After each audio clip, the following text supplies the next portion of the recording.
Love. Some would say it took a backseat when the pandemic forced us apart.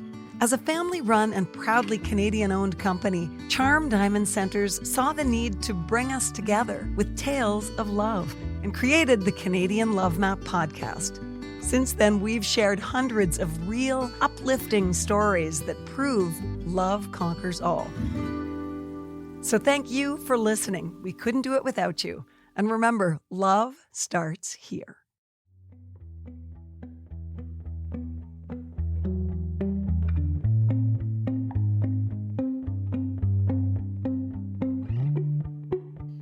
Hi, everybody, and welcome to the Canadian Love Map podcast. This is a different kind of episode. In fact, it's just a little bonus episode for you.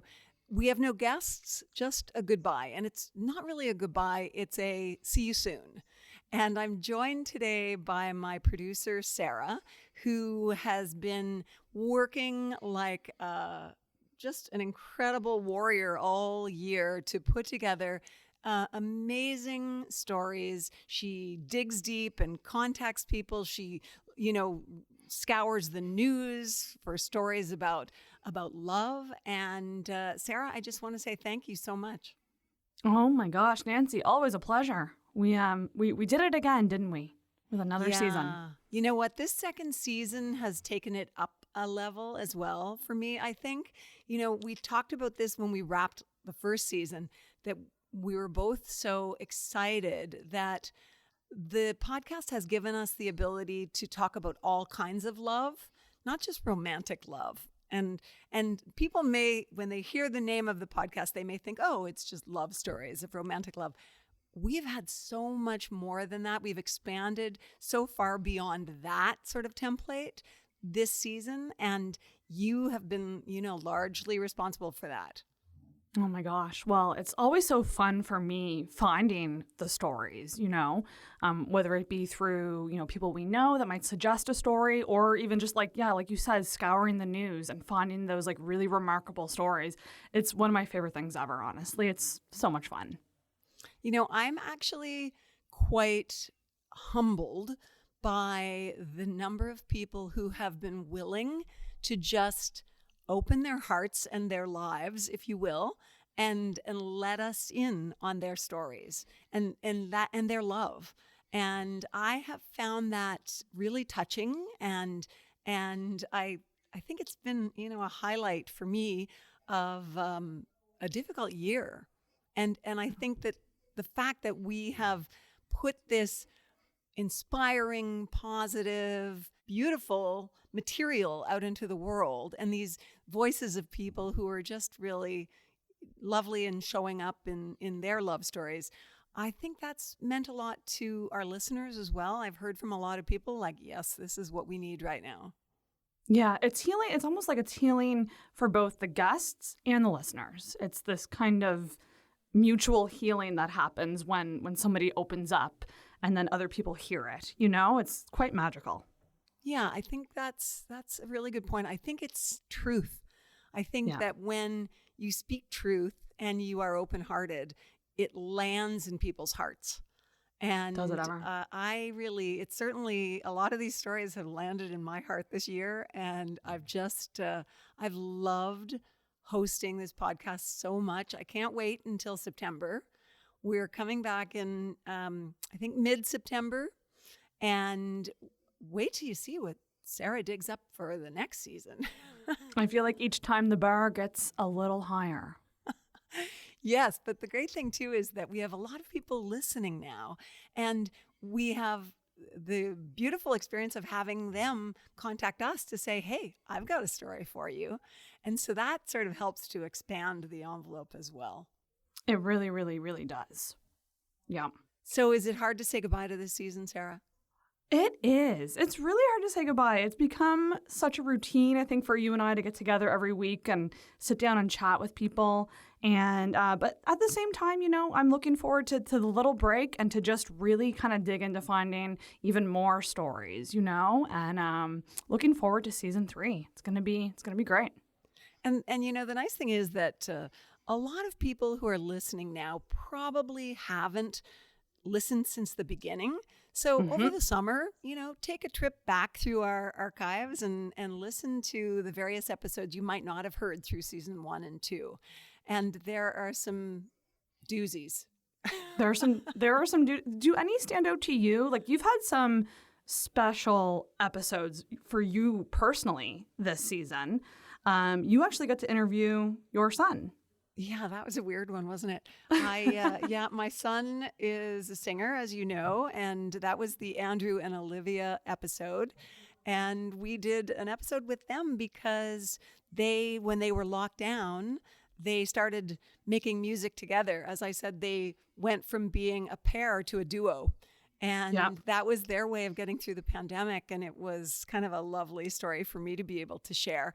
I also, I had a really personal connection to Joy Saunders, who is a 102-year-old woman from Lunenburg, Nova Scotia, who just is such a light.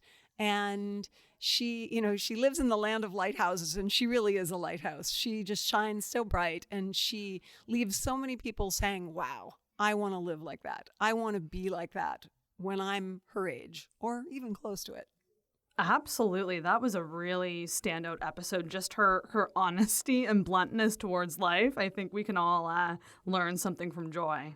Yeah, she was unbelievable. There are so many stories, like so many involving family, motherhood, like Keon and Shannon, who had the triplets during the pandemic.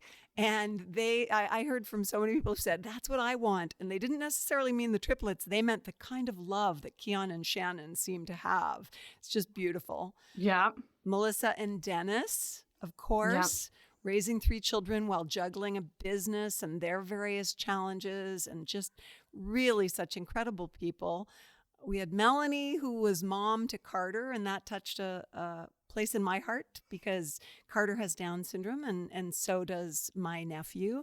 And I know how much joy and love that brings to a family sometimes. Then, we had Natalie and Danelle, who are the first family of fiddling in the country. And Natalie McMaster is just such a special person. And I've known her since my early days of TV. So that was really fun. So many family themes this season, and not even just biological family. The concept of friendship as being a family and chosen family. More recently with Rouge and Deva, a drag queen duo, talking about how drag is your chosen family. That's very powerful as well. Yeah, and you make me think that I was really loving the fact that we had so many men this season expressing vulnerability, just willing to share their heart. And that was really something. Like Eric with his no-no, his grandfather, who was his best friend.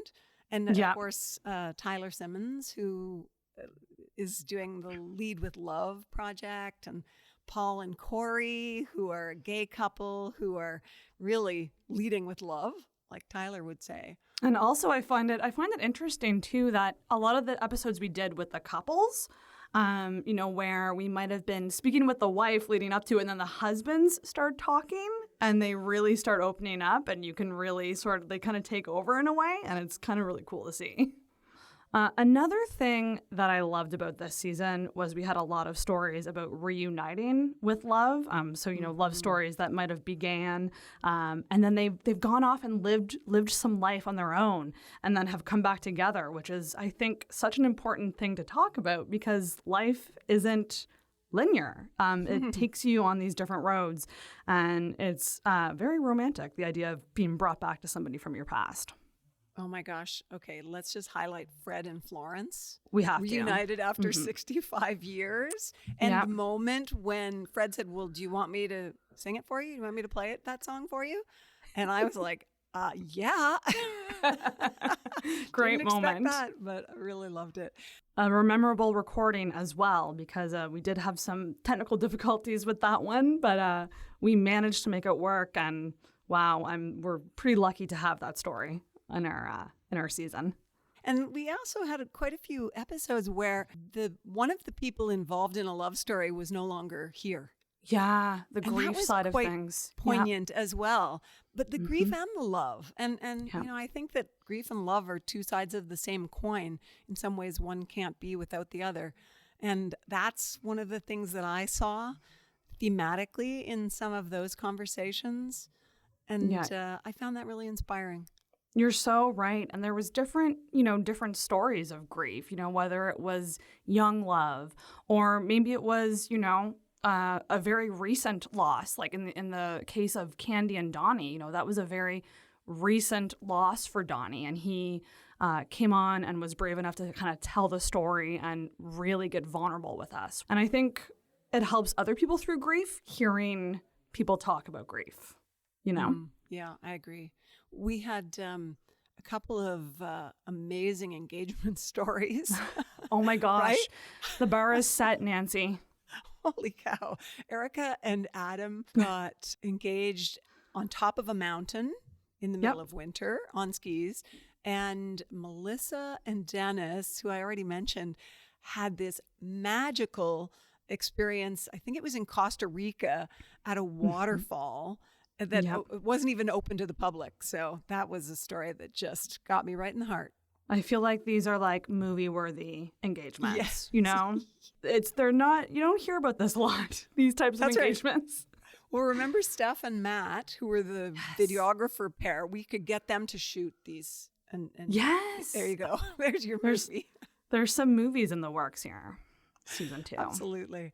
Well, you know what? All good movies and all good stories have conflict and overcoming obstacles and joy. And we saw all of that this season. And I guess I just want to say a huge thanks to everyone who took part. And it was like a big win, almost as big as Jess and Mike's basketball team's win.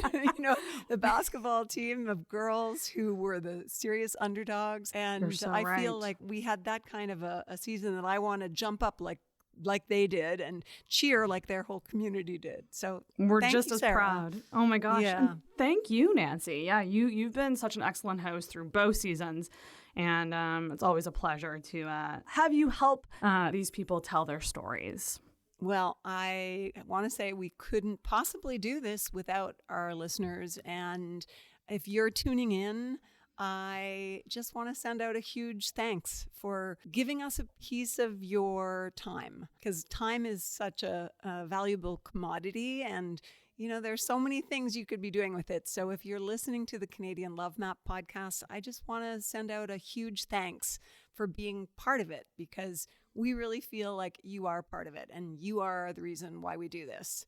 And Absolutely. That's about it. I've already talked longer than I thought we would, but the other big thank you we need to say is thanks to the Charm Diamond Center people who have been our sponsors and who have just been unbelievable cheerleaders, and they've never said no. We go to them with an idea just to make sure, are you okay with this? And they're like, yes, yes, yes, yes. So I'm really grateful to have a sponsor. They are Canada's largest family-owned jewelry store, and I'm really proud to have a sponsor who allows us to sort of promote somebody who's a Canadian success story, but also a family-owned company that really is willing to get behind podcasts like this, which is all about putting light out into the world, light and love. That's right. Yeah. And we will be looking for more stories for season 3. So if you're listening and you have a good love story, or if you know of a good love story, you can reach out to us. So you can actually find us on social media, Canadian Love Map, on Instagram and on Facebook. And we also have a link to a guest form that you can fill out. But certainly get in touch with us if you think you have a story that belongs on the Canadian Love Map. You can even send an email to sarah@podstarter.io. Nailed it. Yep. Yeah, the 2 letters I-O. .io. Yep. Yeah, reach out, and we'll always be on the hunt for more. Looking forward to season 3. Sharing the love. And sharing the love. That's the beautiful thing is, what does a map do? A map gives you direction, but it also connects places. And I feel like the Canadian Love Map is connecting people in love. And I'm just so happy to be part of it. So thanks everybody so much. Have a wonderful summer. Keep listening to any episodes you haven't heard yet, and stay tuned for September because we'll be back.